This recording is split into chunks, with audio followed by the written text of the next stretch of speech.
Hai, 1000 hari pertama menuju BSD.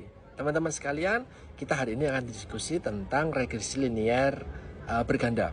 Nah, dari topik regresi linear berganda ada beberapa hal yang mau kita sampaikan hari ini. Yang pertama adalah tentang syarat asumsi utama nih, ada multi kolinearitas. Kemudian juga efek modifikasi atau interaksi, nanti juga ada variable confounding yang akan kita diskusikan. Nah, teman-teman sekalian, saya punya data nih di bawah ini ada data tentang kadar HbA1c.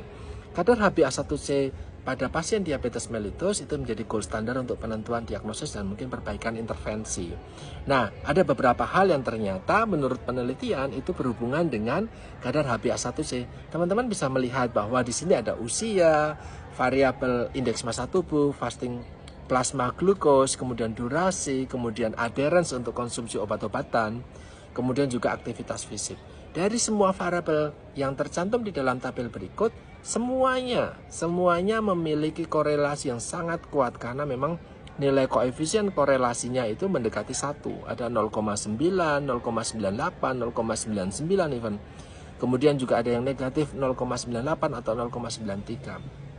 Teman-teman jangan confuse terkait dengan nilai negatif gitu ya, karena nilai negatif itu hanya membuktikan arahnya ya, semakin tinggi semakin rendah gitu ya, jadi arahnya berhubungannya korelasinya negatif.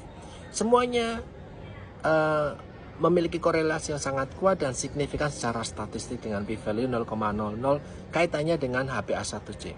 Kemudian setelah melakukan analisis korelasi, kita lanjutkan dengan model regresi. Teman-teman sekalian, dari semua variabel banyak ada 2 variabel yang di drop out dari model regresi linear yang menggunakan metode backward ya. Ada variabel indeks massa tubuh, kemudian juga ada variabel durasi yang diekskluskan, sehingga tinggal ada 1, 2, 3, 4 variabel di bawah ini. Usia, fasting plasma glukos, kemudian adherence untuk obat-obatan dan aktivitas fisik. Teman-teman sekalian, kalau kita cermati di sini hampir semuanya mendekati signifikan secara statistik ya. Memang ada 2 untuk variabel usia dengan aktivitas fisik marginally signifikan, nilai p-value-nya 0,053, yang lainnya 0,000. Kita nampak puas ya, karena memang adjusted error kuadratnya itu 99%.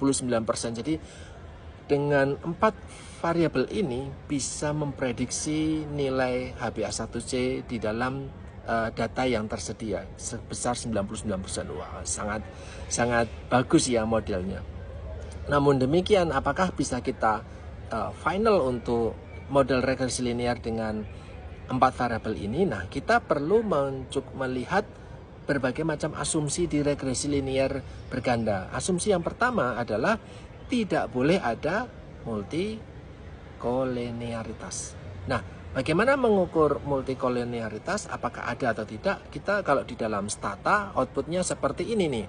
4 variabel kita cek ya dengan FIF-nya ya, variance inflation factor ya. Variance inflation factor itu memberikan interpretasi adalah semakin tinggi nilai variance inflation factor-nya, maka variasi prediktor ya, variabel-variabel independennya tadi akan terinflasi karena berhubungan atau berkorelasi dengan variabel prediktor yang lainnya. Artinya akan terjadi nilai yang tidak akurat untuk menilai kontribusi dari variabel fasting plasma glukos, adherence, aktivitas fisik, dan usia secara independen terhadap model. Ya, jadi kita mencari nilai FF yang serendah-rendah mungkin. Dengan nilai 1 itu artinya memang tidak ada multikolinearitas ya. Itu yang diharapkan ya, kalau bisa memang 1. Tapi kemudian nilainya moderat ketika rentang 1-5, kemudian 5-10 itu sudah mulai severe. Nah, kemarin di perkuliahan kemarin disampaikan oleh Pak Harin Kusnanto bahwa paling tidak roll of thumb untuk memilih tidak adanya multikolinearitas yang dianggap dapat mengganggu model regresi adalah ketika di bawah nilai 10. Dari tabel ini terlihat bahwa semuanya di atas 10, tetapi yang paling signifikan yang paling tinggi nilai FF-nya adalah fasting plasma glucose dan kita mau membuang aktivitas fisik misalkan. Walaupun teman-teman sekalian mendrop out variabel ini sebenarnya perlu kita justifikasikan juga terhadap secara klinik gitu ya. Jadi memang tidak sekadar secara statistik kita drop out mana-mana yang nilainya tinggi. Tetapi kita buanglah misalnya fasting plasma glucose sama aktivitas fisik di dalam analisis regresi linear bergandanya. Gitu ya. Nah, ketika kita buang, maka model regresi HbA1c dengan dua variabel yang tersisa yaitu usia dan adherence, karena kita memang tidak bisa mengubah usia, tetapi kita bisa meningkatkan adherence pasien diabetes mellitus misalkan gitu ya. Terlihat bahwa model tersebut ya dengan dua variabel tambahannya ini, dua variabel prediktornya ini, dia dapat memprediksi sekitar 98%, sehingga memang tidak begitu banyak berubah dibandingkan dengan model ketika semua variabelnya itu dilibatkan di dalam analisis regresi. Nah, dan di sini semua variabelnya juga signifikan, ya. Nah, tetapi teman-teman, ada asumsi yang berikutnya selain multikolinearitas ya. Ya, yaitu adalah apakah ada interaksi? Apakah ada efek modifikasi dari variabel-variabel prediktor yang dimasukkan di dalam persamaan atau di dalam regresi linear berganda ini. Nah, kita kalau mau menguji apakah ada interaksi atau modifikasinya adalah dengan cara melihat bahwa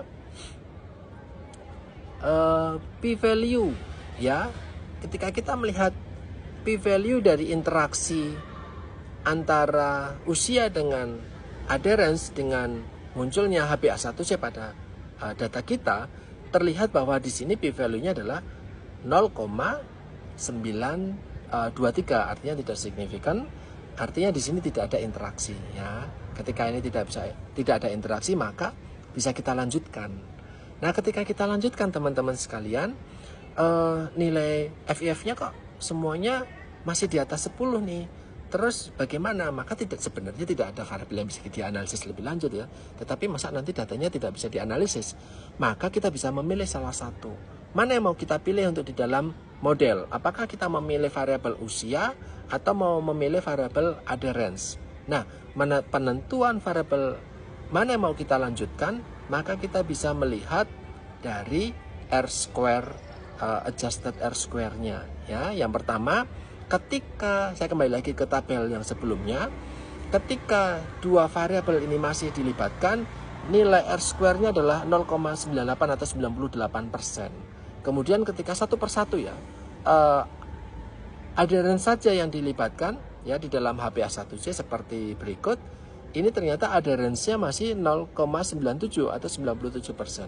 Sedangkan jika usia yang kita tampilkan di dalam model atau seperti ini, nah ternyata adjusted R-square-nya turun menjadi 92%. Ya.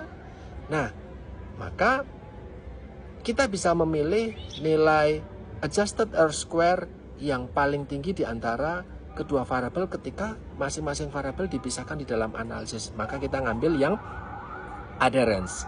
Nah, maka kita memasukkan yang adherence. Namun demikian, selain itu kita mau mengecek perubahannya teman-teman sekalian. Ya, di sini kita melihat mana yang dijadikan sebagai, tadi kan kalau efek modifikasi tidak ada ya, karena tidak ada interaksi ya memang antara variabel adherence dengan usia.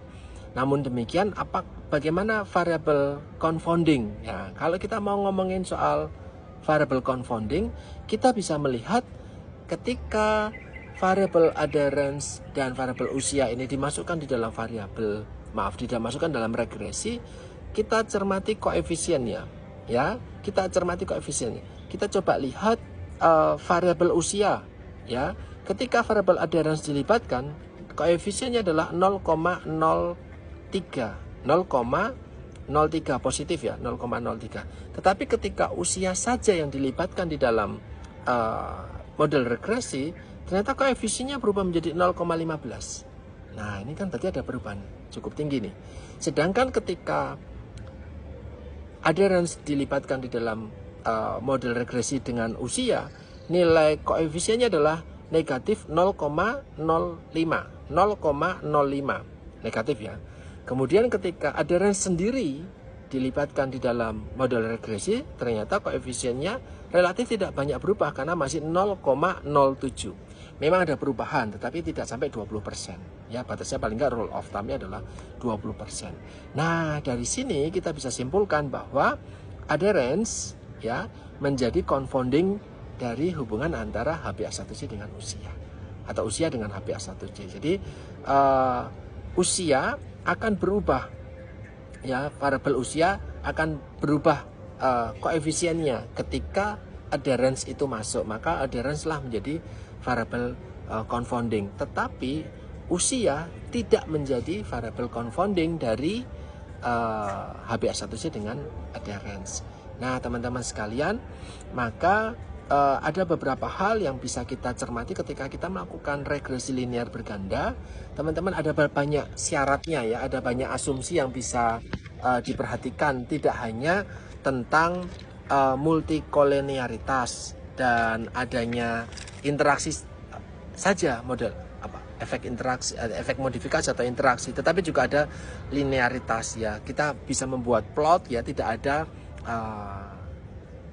box plot ya, yang memang plot-plot ya, scatter plot yang membentuk pola tertentu. Jadi kalau bisa memang random. Kemudian juga kita bisa melihat variance konstan ya. Jadi kita melihat kalau bisa tidak ada plot ya, tidak ada pola di dalam plot juga, dan nilainya tidak signifikan. Kemudian juga kita melihat outlier. Kemudian kita melihat independensi. Kita bisa melihat data Durbin and Watson. Itu kalau bisa sekitar 2, tapi memang di dalam ini tidak tertampilkan ya Durbin and Watson. Kemudian normalitasnya itu kalau bisa memang berdistribusi normal. Tetapi hal tadi yang saya sampaikan adalah terkait dengan multikolinearitas. Kita bisa melihat dengan AVF, kemudian juga ada efek modifikasi dan variable confounding. Teman-teman sekalian, mungkin nanti ketika membuat regresi linear berganda ada berbagai macam model regresi gitu ya. Nah, kita pilih yang parsimonius. Ya, parsimonius itu artinya sederhana, mudah dipahami. Kalau bisa kita bisa memprediksi munculnya outcomes itu dengan sedikit mungkin prediktor, tetapi dengan R-square yang tinggi, tetapi dengan sesedikit mungkin. Ya, tidak melibatkan banyak prediktor, sesedikit mungkin, karena kan kita mau memprediksi. Kalau bisa prediksi kita tepat, prediksi kita akurat, tetapi sedikit yang dilibatkan di dalam persamaannya gitu ya. Nah, itu sekilas yang tadi saya sampaikan. Teman-teman sekalian, semoga bisa bermanfaat buat kita semuanya ya. 1000 hari menuju PhD, 1000 hari pertama menuju PhD kita nanti lalui secara bersama-sama, kita belajar bareng untuk maju bareng.